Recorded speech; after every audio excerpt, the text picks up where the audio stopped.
बच्चे अपने बाबा साहब को पूज रहे थे तो उनसे वो बर्दाश्त नहीं किया गया। लाठी मार मार कर उनको पीटा, सिक्योरिटी गार्ड को बुलाकर उनको पीटा और फिर उनके खिलाफ केस, फर्जी केस दर्ज कराकर उन्हें जेल में डाल दिया। साथियों, क्या इस स्वतंत्र बाप के भारत में क्या हमको उनकी जयंती बनाने का हक नहीं है क्या? अगर कोई आपसे वो हक छीने तो उसकी क्या सोच है, आप ही बताइए। कैसी सोच है उसकी अगर वो बाबा साहब की जयंती नहीं बनाने देना चाहता? मानवतावादी जो गंदी सोच है इन लोगों की, जो बाबा साहब को नहीं मानते, जो बच्चे बाबा साहब के बारे में पढ़ते हैं, जो उन्हें अपना भगवान मानते हैं, उनके खिलाफ हैं ये लोग।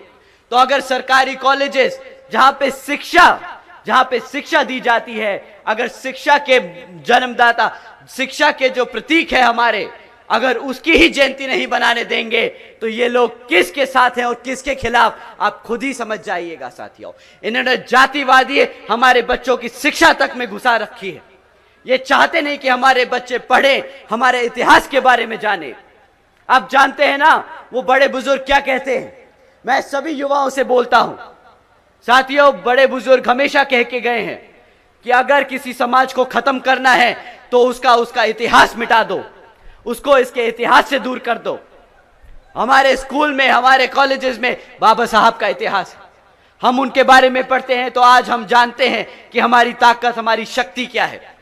ये लोग आपको आपके इतिहास से दूर करने की कोशिश कर रहे हैं, आपको दोबारा से वही गुलाम बनाने की कोशिश कर रहे हैं। साथियों, शिक्षा के नाम पर इन्होंने सिर्फ खिलवाड़ किया है। तो जब ये शिक्षा का मुद्दा उठाना हो तो बताइएगा कि जब तुमने हमारे बच्चों को बाबा साहब की जयंती नहीं बनाने दी, जब तुमने हमारे बच्चों को पढ़ने नहीं दिया सरकारी स्कूलों में, तो किस बात का